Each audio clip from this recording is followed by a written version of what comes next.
ओम शांति। आज हमारे कर्म बहुत अच्छे भी हैं और बहुत बुरे भी, लेकिन आज कई बार उन कर्मों का प्रभाव हमारे घर की सुख शांति पर, हमारे घर में जो हम धन ला रहे हैं उसके ऊपर भी कई बार असर देता है। हम कई बार सोचते हैं कि इतना धन कमाया लेकिन धन टिका क्यों नहीं, या धन रुकता क्यों नहीं।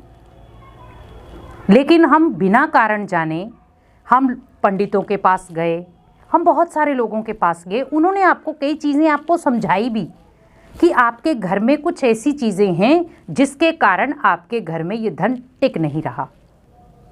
लेकिन वो तो उन्होंने अपने मन की धारणाओं के अकॉर्डिंग आपको वो चीज़ें बताई, लेकिन क्या आपने कभी सोचा कि आपके घर में मेहनत आप कर रहे हैं, धन आप ला रहे हैं, तो दूसरा मेंबर कैसे जानेगा उस चीज़ को?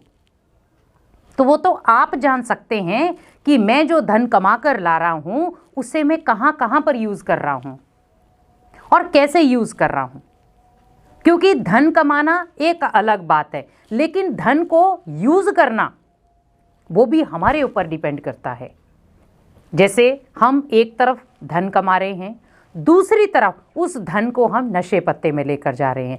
तो यहाँ पर आपको पता है मैं यहाँ मेहनत से धन कमा रहा हूँ, लेकिन जहाँ पर मेहनत नहीं करनी है हम उसे नशे पत्ते में उड़ा रहे हैं। क्योंकि जब आप नशा कर लेते हैं तो आपको कोई भी प्रकार की मेहनत करने की ज़रूरत नहीं है, आपको लड़ाई करने में भी मेहनत नहीं करनी पड़ती, क्योंकि नशे में आप क्या क्या बोल जाते हैं, किससे लड़ जाते हैं, आपको कोई पता नहीं चलता। लेकिन वही चीज़ आप जब घर पर धन लेकर आए, आपने किसी को उसी धन से किसी को दान किया। जब आपने उसी चीज़ को जब किसी को नशा किया या आपने नशा किया तो उससे कोई प्राप्ति नहीं हुई, लेकिन वही चीज़ जब आपने कमाई और आपने किसी को दान दिया तो उसमें आपको इक्वल बराबर का हिस्सा मिलता है। क्योंकि यहाँ पर आपने क्या किया था, धन कमाया दुआओं के साथ, यहाँ से भी धन कमाया दुआओं के साथ। तो यहाँ पर कमाया, यहाँ पर लौटाया। क्योंकि आज जिस प्रकार हम धन कमा रहे हैं लेकिन कर्मों को नहीं कमा रहे हैं। ओनली हमारा फोकस किस चीज़ पर है, हमें बस धन कमाना है, हमें कर्म नहीं कमाने हैं। लेकिन आप सोचिए कि जब हम इस शरीर रूपी कपड़े को छोड़ेंगे या शरीर रूपी वस्त्र को छोड़ेंगे तो क्या मेरे साथ धन की पोटली जाएगी या कर्मों की पोटली जाएगी? क्या चीज़ जाएगी साथ में? क्योंकि कोई भी व्यक्ति आपको ये कभी नहीं कहेगा कि मैं लास्ट में मैं धन इसीलिए कमा रहा हूँ ताकि अंतिम समय वो धन को मैं सारी एक बोरी में इकट्ठा करके मैं साथ में ले जाऊँगा। कोई कहेगा? कोई भी नहीं कह सकता। लेकिन जब कोई महात्मा के आप पास बैठते हैं तो वो ज़रूर कहेगा कि अगर आपको कमाना है तो अच्छे कर्मों का धन कमाएं, क्योंकि वही अच्छे कर्म आपके घर में सुख शांति भी लाएंगे और आपके घर में धन दौलत की वर्षा भी लाएंगे। क्योंकि जब व्यक्ति एक अच्छे कर्म करने की पड़ाव पर चलना शुरू हो जाता है या अच्छे कर्म करने के लिए कदम बढ़ाता है, बहुत सारी परिस्थितियों का सामना करना पड़ता है उसको। लेकिन अगर हम ये सोचें कि हमने उस परिस्थितियों का सामना नहीं करना है, हमें वो परिस्थितियां देखनी भी नहीं है, लेकिन हम अच्छा कर्म नहीं करना चाहते। आज हम जो भी धन कमा रहे हैं, थोड़ा समय आप चिंतन करें, क्या उस धन में किसी का दर्द तो नहीं? क्या उस धन में किसी की पीड़ा तो नहीं? क्या उस धन से मैं किसी को दुख तो नहीं दे रहा? क्या उस धन में किसी की नफरत तो नहीं? क्या उस धन में किसी की घृणा तो नहीं? ओनली धन आपके घर में वही सुख शांति लाएगा जो आप कमाएंगे मेहनत के साथ। आज बहुत सारे कई कहते हैं कि हम धन कमाते हैं लेकिन थोड़ा ऊपर नीचे करना पड़ता है। आपको अपने अकॉर्डिंग वो चीजें करनी पड़ती ही हैं, लेकिन आप ये याद रखें कि वो मेहनत का हो।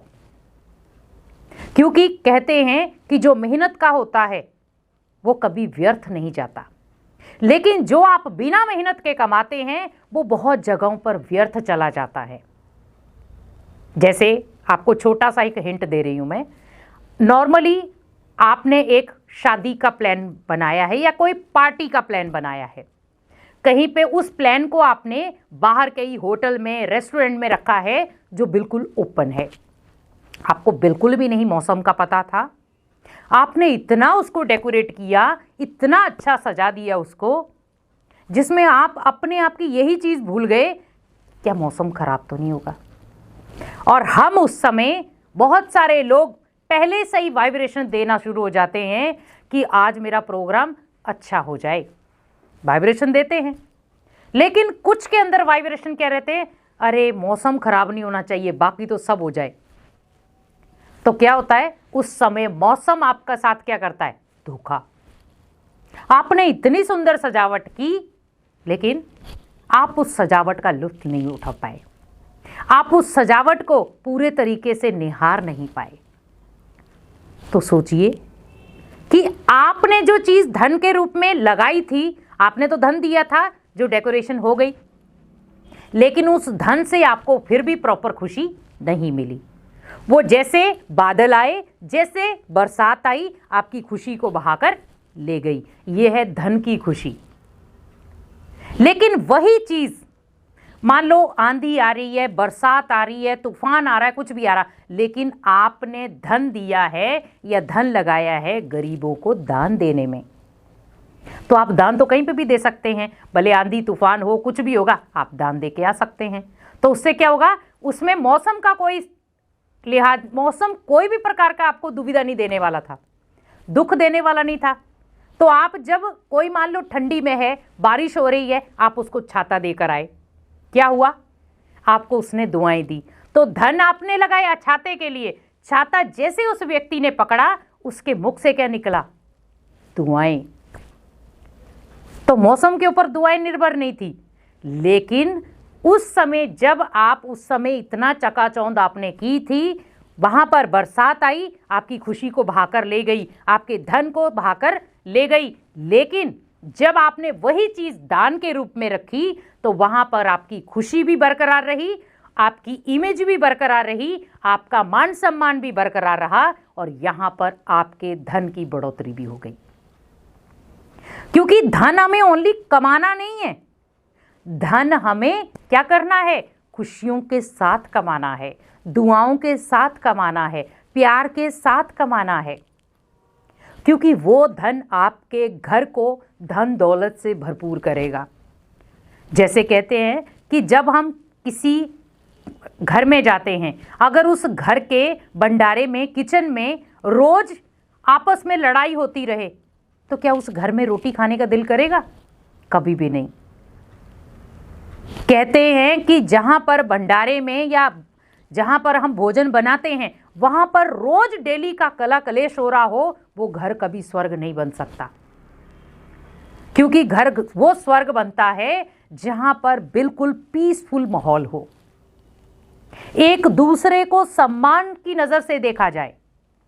आज हम क्या कर रहे हैं, किचन में भोजन बना रहे हैं, क्योंकि धन इतना है कि हमें कोई फर्क नहीं पड़ता कि क्या चीजें हमारे विरुद्ध हो रही हैं, क्या हमारे साथ में हो रही हैं।